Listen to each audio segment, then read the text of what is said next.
Both of you love this decibel level, don't you? Brian? He's a striker. What's the question? You love this decibel level. Yeah, It takes you back somewhere. It's amazing to be here in Dallas. And I mean, even before we start to talk about cricket, which everybody wants to hear about, I really want to say how appreciative I am of being here. And is it the Chitna caused domestic violence? And listening to some of the stories is amazing. And sometimes you don't know exactly what you're getting into, but I think some of the stories brought tears to my eyes, and I want to wish them all the best in sort of solving this problem.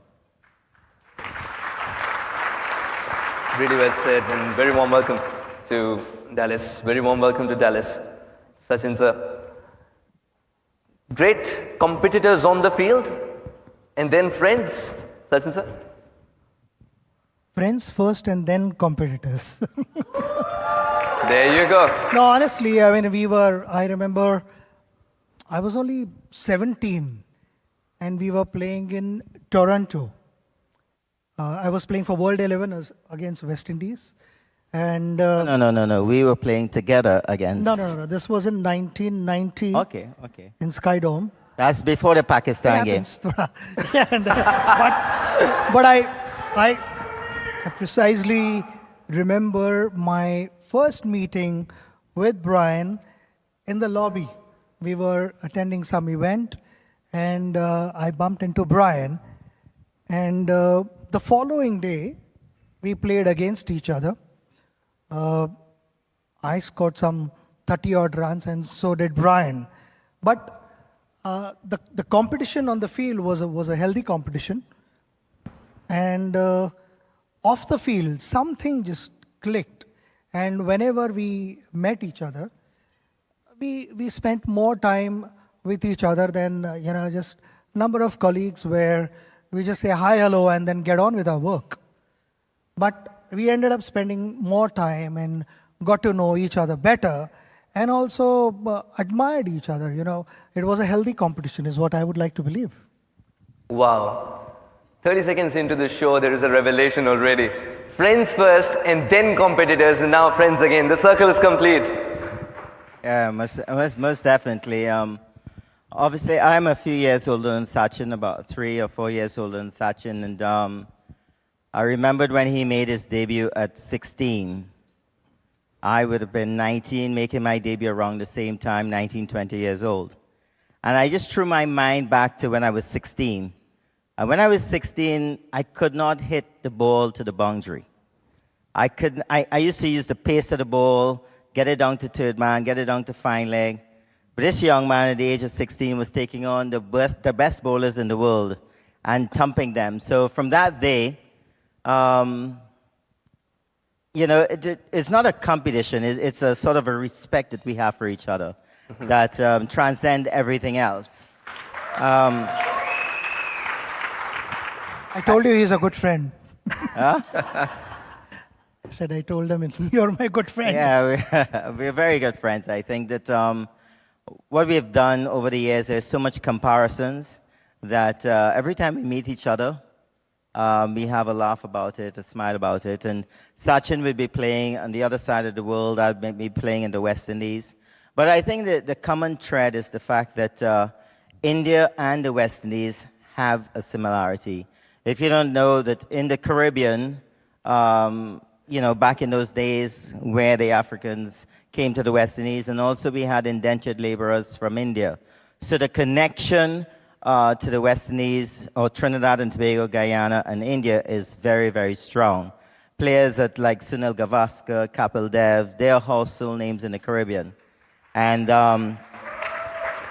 so Sachin coming to Trinidad, sometimes I'll be pushed out of the way to make room for Sachin at the airport.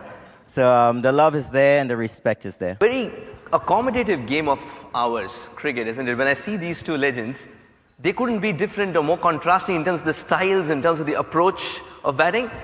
What did you admire the most in him with his style and approach to hitting the cricket ball? So many moving parts compared to you being so compact.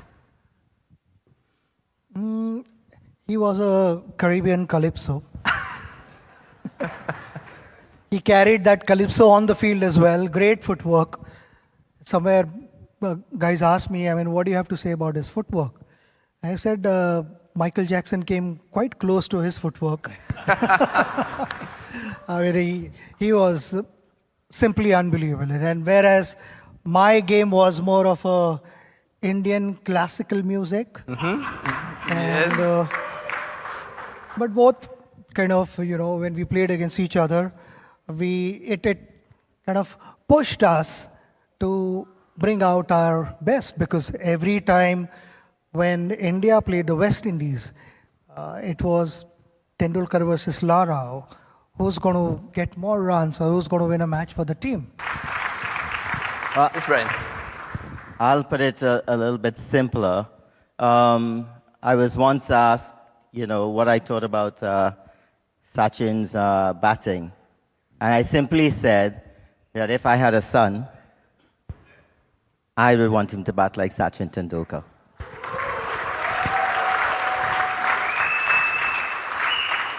Mr. Brian, you had 3 shots to every ball. That's the biggest complaint that all the bowlers and the legends also tell us. 3 shots to every ball.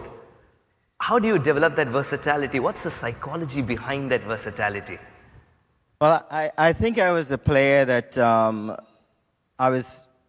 my mindset was attack, and if the ball was a very good ball, I would try to defend. Another important thing for me, and growing up, I would play cricket in my yard, 7, 8 years old, and I will take my mother's plant pots, and I'll put them as fielders around in the garage. And I'll throw the ball against the wall, and I would hit these gaps all the time. So when you say I have 3 shots for 1 ball, is that every time I see a ball that I can attack, I'm looking for the gap. I wanted to see him score runs against Australia, South Africa, England. That's fine. I mean, but when he was playing India, much rather meet him in the hotel, right? Back in 2001, you played the helicopter shot. 2001, Sachin sir, jog your memory. 2001, 2002 helicopter shot for sure, 2001 the uppercut. So there were certain areas where runs were not supposed to be scored, by textbook. Helicopter shot and all that. I mean, I don't know. I mean, what to say about it. But normally I would say that when that shot is played in the slog overs, Yes. when the bowler is looking to go full up, bowl Yorkers, and that is when. And then there were occasions where I stayed and managed to play those slog overs. That's when the bowler is targeting, and then you find your ways, not just that shot, but multiple other shots. And the other shot that you're talking about is the uppercut, right? I mean, uppercut was in 2002 in South Africa when I was playing a test match in Bloemfontein. We had lost 4 wickets, and Sehwag came to bat with me. It was his first match. And Makhaya Antony was bowling short of length with 3 slips and a gully, point, cover, mid-on, a short leg and a deep fine leg. And I spoke with Sehwag and I said that, this is his stock delivery. And if we start playing this uppercut, because, not just Sehwag and me, but I would like to believe that even Brian, all of us are kind of vertically challenged. And we were brought up by our coaches to stay on top of the ball and keep the ball down on the ground. But when the ball is getting big on you, if you try and keep the ball down towards gully, slip, or point, it's a perfect catching height. So I shared this with Sehwag, the non-striker, and I told him, let's get under the ball. If you're not able to get on top of the ball and keep it down on the ground, let's get under the ball and play over slip cordon. And that could get them in trouble. And it was never planned earlier. There are occasions where spontaneously you got to, think of all these things on the field. Number of occasions, Brian would agree with me that you would have plan A and plan B ready for whatever happens on the field.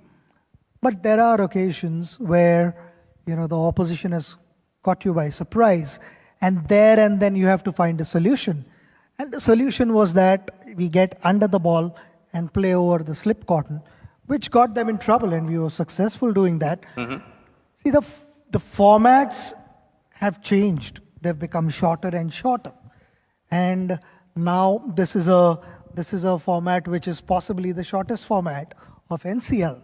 And the batters have to find options to score runs on every ball. And if possible, how could you score a boundary of every ball? If not, you try and score double. If not, pick a single and go to the non-striker's end. But the game has evolved, the game has changed. Like he mentioned earlier that, batters need to find options to score runs and find those gaps. And I spotted that gap over slip cotton. Well, that's exactly. So you do agree that apart from the textbook that you subscribed to, there were some supplementary sheets added to it by yourself? You have to be innovative, and I think as far as evolving is concerned, you have to constantly try and outsmart, outthink the opposition, because the whole game is about trying to be a step ahead of your opposition. Right. And that is what you do. I mean, that is what even he has done all the time. Sometimes you played a shot just because you thought, let's change the field a little bit so that I can go over my favorite area. Yeah, most definitely. I think, as I said to you, the main focus is on scoring runs. And you can look as good as you want if you're not getting the ball in the gaps. You're not going to score. You're not going to get the total that you want. So improvising was important. Being able to manipulate the field, being able to have a few shots in your armory that, the bowlers didn't know that you have, was very important, because you put the pressure back on the opposition when they're throwing their best at you, and you're able to counter that with runs. So a lot of times, a bowler would say, well, I just bowled my best ball, and it just went to the boundary for 4. Now he's going back to the mat confused, the captain is confused, and that is the sort of state of mind that you want the opposition in. You want them to understand that they need to keep improving. They're not going to set the standards. You're going to set the standards. You're going to know what you're going to do, and you're going to have them thinking all the time. So for them, it's a changing game. For me, it's a game that I'm in charge of. You were definitely in charge, because we felt 11 men are not enough. Put the entire squad in there. You were still finding gaps for fun, at will. A huge round of applause to both the legends.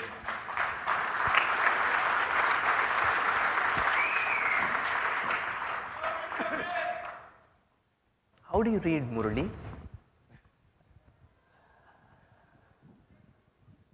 You want to go first? Pray. Pray.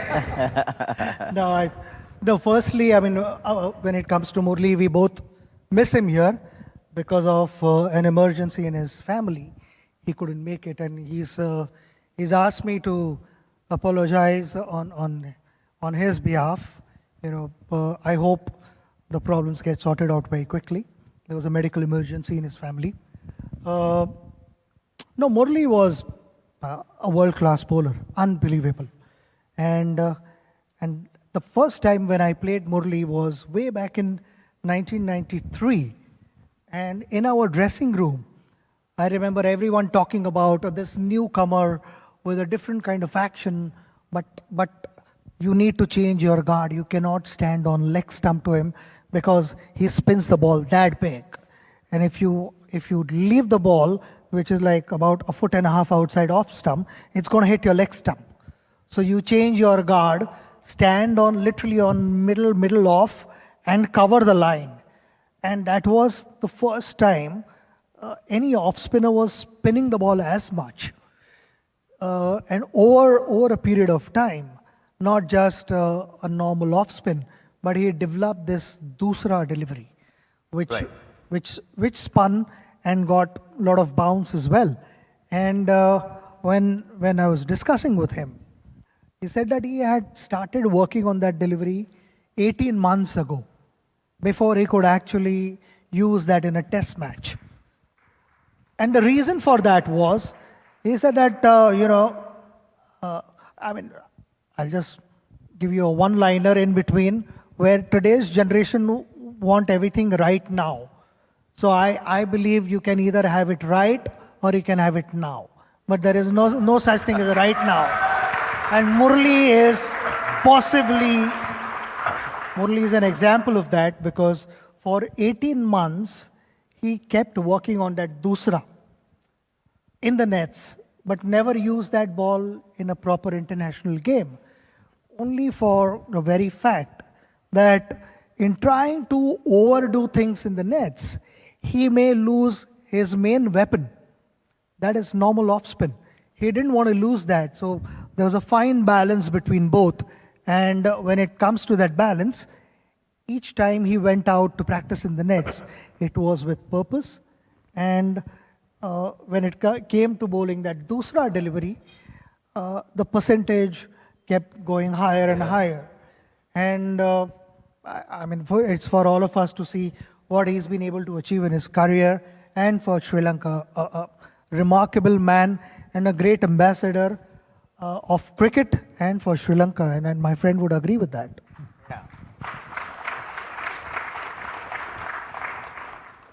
I think Murali used to confuse the shit out of me. Right?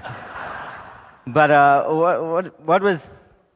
what I did is that every time I walked out to bat, I would play the sweep shot. And I'd sweep it down to deep backward square leg. And then I'd stand at the non-striker's end, and I would watch his hand and see what he was doing with his hand. And, after a period of time, if I'm there 20 minutes later, if I'm there 30 minutes later, I was actually getting to understand what Murali was bowling. For me, there are a lot of cricketers in here, and I believe that there's something that's missing in the T10 and T20 games.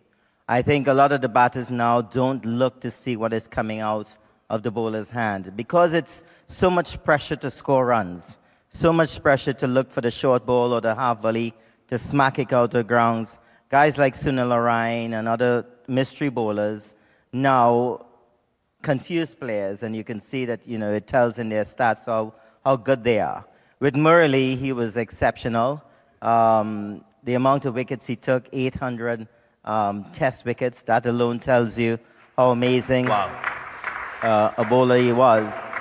And, to grow up in an era of cricket with Sachin Tendulkar, Murali, and the late Shane Warne, I believe for me it was maybe the best 2 decades of cricket that you can ever see. Wow.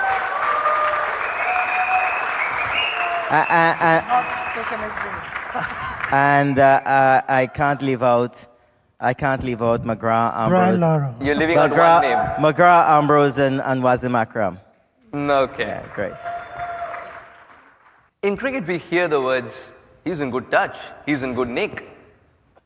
But he's actually brimming with confidence. What was that confidence factor for you, Sachin sir? Confidence to me was all about hearing the sound of the ball hitting the bat. There were a number of occasions where I scored runs, but I did not hear the sound. And to me, whenever the ball hit the bat in the middle, it sounded different. And that sweet sound, somewhere I felt, was a very, very powerful connect. And that gave me confidence. So I knew that, it was not about scoring. All batters want to go out and score runs. But there are times where you haven't scored runs, but you hear the sound. And you know that big runs are around the corner. Okay. And there are occasions where you're scoring runs, but you don't hear the sound. And you want to go back in the nets and you want to hear that sound. You want to practice harder to be able to hear the sound, because to me, that is confidence. You possibly go and ask a tennis player, Roger Federer. I've always enjoyed his tennis, and he possibly might say the same thing, that, when I'm hitting the center of the racket, the sound is different. And so would be the case with Tiger Woods. Here's my friend, golfer friend, who would also maybe elaborate on that a little bit. Yes, Brian, sir. Yeah, well, slightly different, but obviously when the ball is coming off the middle of the bat, it's a good thing. But for me, confidence was sort of respecting each stage of my innings. And I would walk out to bat, and I felt that I was a very vulnerable batter when I walk out to bat for the first half an hour. I would say a bowler has 80% chance of getting me out. I've got 20% chance of surviving. And I felt the confidence and the respect of that situation to bat for another half an hour. Change those numbers, where a half an hour, 1 hour later, it's 50-50. 4 hours later is 70-30 in favor of me. 2 days later, it might be 100-0.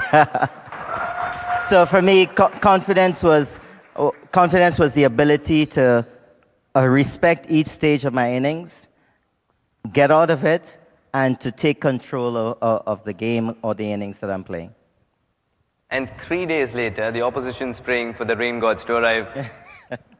This is incredible. An American wouldn't understand that you can bat for 2 days. They don't understand that.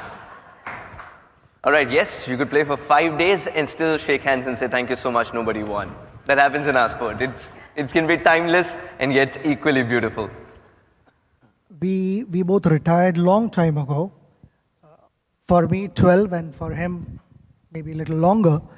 And I noticed one difference. You may have to hold a mic for me, sure, because I'll have to use both my hands for that. Which I noticed, the first thing that you lose after 10 years of retirement is the muscles which control your eyes, your eyesight. Because we're practicing every day for hours on end, the muscles are really strong, and you know the greatest gift any good batter would have is the eyesight, to be able to pick those minor details. And what I noticed when I was an active cricketer and the muscles were stronger, the vision was, it was a triangle where the focus was only on, Ryan said, the grip of the ball, the seam, whether it was a spinner, and the release point, the shiny side, whatever you spoke about, reverse swing. So you need to watch all that and how the bowler is releasing the ball. But not having played in between for almost 10 years, the muscles get weaker. And in the nets, I realized that instead of the vision being like this, focusing on one point, the vision had gone like this. Because I remember for first 7-8 deliveries, or maybe 15 deliveries max, I was able to focus on the ball. But then I was watching the side screen, the whole square, because the muscles are not trained to focus that hard consistently. You could do it for a while. So it's like, I mean, if you hit the gym and you are doing bicep curls, you do it regularly, 30, 40 reps, no problems. You go after 10 years, 10 reps, and you realize that, oh, the weights are getting heavier. So it's about maintaining that focus and that concentration and keeping those muscles strong. And that is what struck me immediately after we started playing bit of cricket again. Yeah, eyesight's gone. Can't see. Can't see. Playing from memory, that's all. Playing from memory.